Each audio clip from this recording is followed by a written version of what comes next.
on Team The Bad. He is the TheZergLord.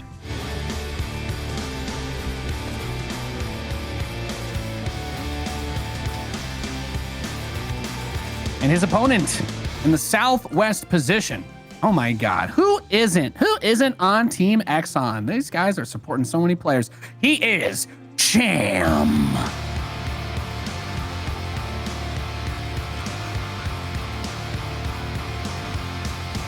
We have been sponsoring a lot of players, a lot of good players, I guess. It's kind of like, oh man, yeah, that helps. Sponsoring the good players is definitely considered to be a winning strategy.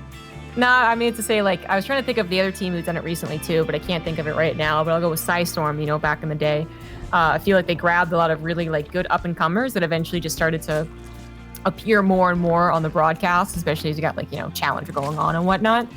And it feels like Exxon did the same thing. Every time I'm thinking of like good players that are on the up and up, I'm like, oh yeah, they're in Team Exxon. Man. Yeah, they are. Oh, those guys do a great job. Those guys do an absolutely fantastic job. And I gotta say, as we go into this match, Cham has been a player that I've always been a big fan of. I think this region in general, despite it's not really like a secret that Latin America has a little bit of a smaller professional player pool, kind of like any other smaller region, if we're being honest with ourselves. But part of that is because Special kind of stifles the entire scene, right? Like no matter how high you climb, like you could be like, oh my God, I did it. I made it on top of Mount Everest. And then you look up and Special's still like somehow on a ladder, like 200 feet above you. Like, what's up, dude? And it's just so hard to actually overcome that towering persona of the LATAM scene. But Cham is someone that we actually do see kind of reach those echelons every now and again. Beating him? No, not really. But getting close enough to be beaten by Special instead of someone else? Definitely. I like the way you put it at the end. I'm in agreement. Like I would say people usually put it as like Special and Kelazer, but actually in terms of who has the best chance of actually defeating Special, like on his off day or something like that, I'd actually give it to Cham more so, even though Kelazer has been really, really grinding actually and doing quite well on the ladder. But anywho, different groups here. So we got Baneling Nest coming down from Cham, and then we have ZergLord actually skipping the Baneling Nest and going straight to a Roach War. Now, usually, this is something that you would see with a third base like he's gotten. Usually, it's with speed. So you have like 16 Lings come out, and then kind of apply that pressure, keep tabs on your opponent while you get to Roaches, and kind of skip that quote-unquote unnecessary middle part. But ZergLord's doing this not as like a wall-off on two bases, which is the other way to play Roaches, but as looking like he is going into Ling speed, honestly. And now Cham having Ling speed and having Banelings could maybe even bust the ZergLord if he knew this is exactly what he's doing. I think he recently saw a slow Ling, but there's no guarantee that speed wasn't going to finish soon after that. I mean, he's definitely going to grab the third. Like, what do you do about that? Yeah, well, when you get with the Speedling opening is the ability to deny somebody who doesn't open speed the option to get that third, but it almost looks like he's trying to bait him into coming out to defend it so he could just try to move into the natural and finish the game. Not really on the table. The ZergLord is not going to quite open up the door for that just yet, but that's the hard part about doing these types of builds. You can't really open Roaches and get the fast third, even on a defensive map. Good, smart Zerg players are going to jump on that opportunity whenever they see it. So unless you're doing some sort of smoke screen strategy or even doing something dumb just to make your opponent think you're not doing that, it's going to be very hard to get away with that. We generally see the Speedling player gets the third much faster, and then it kind of just boils down to what does the Roach player want to do? Are they just going to wait until they have enough Roaches to take the third and then play ball from there because they don't want to do any Ling Bane? Or is it because their strategy focuses around hitting a timing, going for a Nidus while they continue to build Queens and just yeet themselves across the map through a subterranean tunnel? I don't know, but apparently I do know. It is a Nidus that's starting. There you go. There you go. That's it. That's all I got. I accidentally figured it out. It's possible he was going to do this from the very beginning. I mean, it's possible he was going to have a fake third and then hope that Cham didn't make any Lings and then was playing a little too defensive. Maybe he thought Cham would play defensive because he's the guy coming in here that has to cheese, like something along those lines. But regardless, he is still going to go to Nidus Worm. And while I think it would have been stronger to go into a two-base Nidus Worm without having this third hatch, and he's trying to get it again too, it is still something that could surprise his opponent. I don't think it is. Cham is best bet to not die to something silly would be to stop droning around 50 or 55 and go into He can roaches. see this, right? He knows about this. Yes, he does. How many banelings does it take to get to the center of a Nidus Worm? Not 3. It's 4. I'd say 4 based off of that. Yeah. Oh, and Queens were put in first. 2 roaches made it across. What do you see, ZergLord? Well, there's some units here. I'm dying. I've been puked on by another roach to death, and we'll try to build another worm. But that doesn't seem like it's gonna. No, there's many more roaches here to kill the other worm. 4 roaches made it out this time. Excuse me, 5. My apologies. And they're also all going to die. Yeah, this is all happening before +1 is even done. Now it's done, so if you moved across the map, you could try and do something. But yeah, he didn't even actually have any extra queens. I just assumed he, misplaced them. But nope, no queens or transfuses. And Cham is at, he was at even army supply. Now he's ahead in army supply, finishing up his own roach speed and +1. There really was no concern, apparently. I think even if it had popped up the first Nidus Worm, it would have still been held. And now it is time for Cham to look really strong because he's been up by 10 plus workers and now has 30 more army supply. Yeah. Well, that pretty much says it all, doesn't it, Zombie Grub? I mean, Cham has had that 3rd base up super fast. Cham's had more drones. He's going to continue to drone up. ZVZ is definitely a matchup where you can throw. If you decide, hey, all I'm going to do is just build units and try to kill the other guy, and they react even half decently, and then obviously by spending all your larvae on units instead of workers, that's always the discussion that we have in this matchup. Usually it's between like 2 players that are going to end up being a little bit closer result-wise as far as talking about the ability level, and not to keep hammering away at this, but just I don't mind trying to do a risky attack like that. I actually don't even mind that he went for the fast 3rd. Now that we saw him, wanting to do a Nidus play, because he was just trying to make him think that he's being greedy, to be like, oh, I'm the unfavored player. I'm going to be greedy and try and see if I can just kind of get away with it.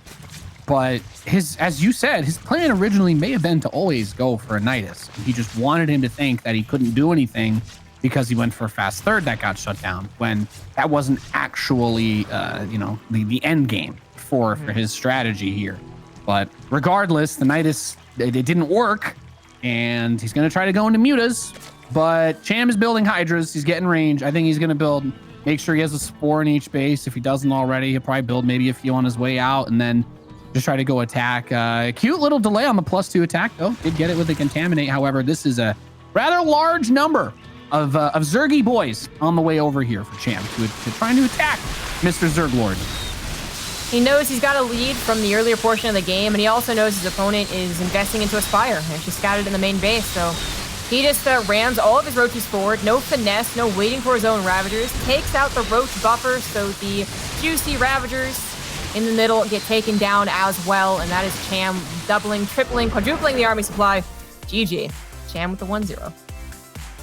That'll do. And 1-0 lead there for Cham. Deals with the Nidus without pretty much any difficulty. Gets to pick off the 3rd base. Feels good, man, I suppose.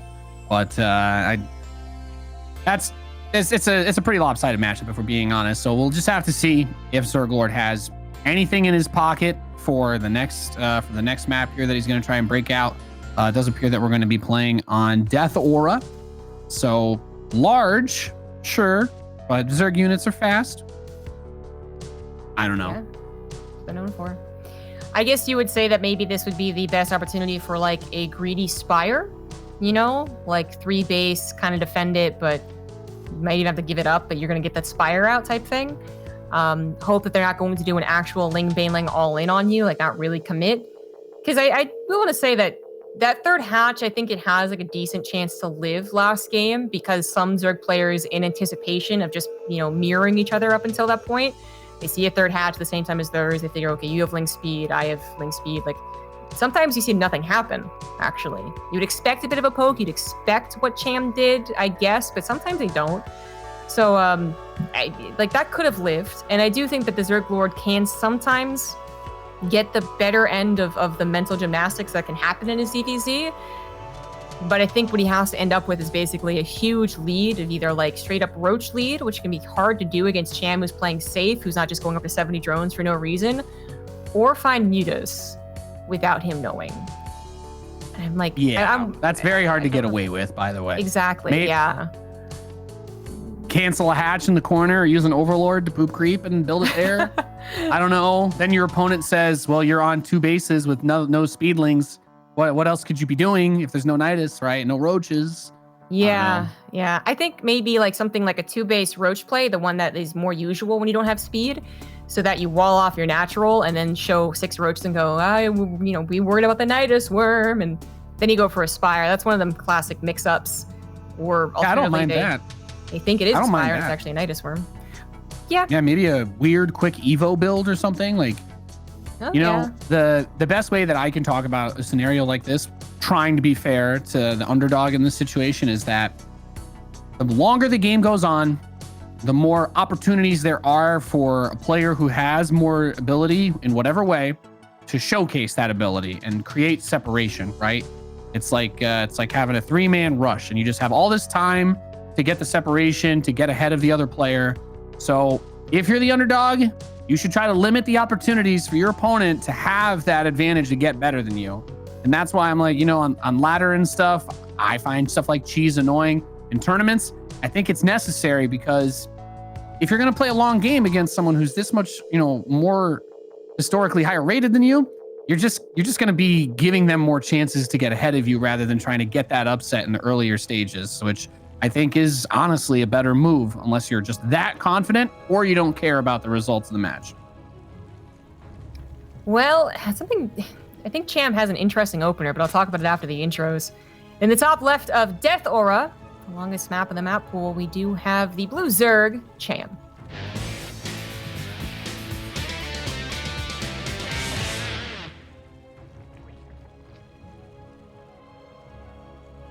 And his opponent in the bottom right. I'm always trying to time this awkwardly because of the intro sounds. We have the red Zerg player representing the bad clan. He is the TheZergLord.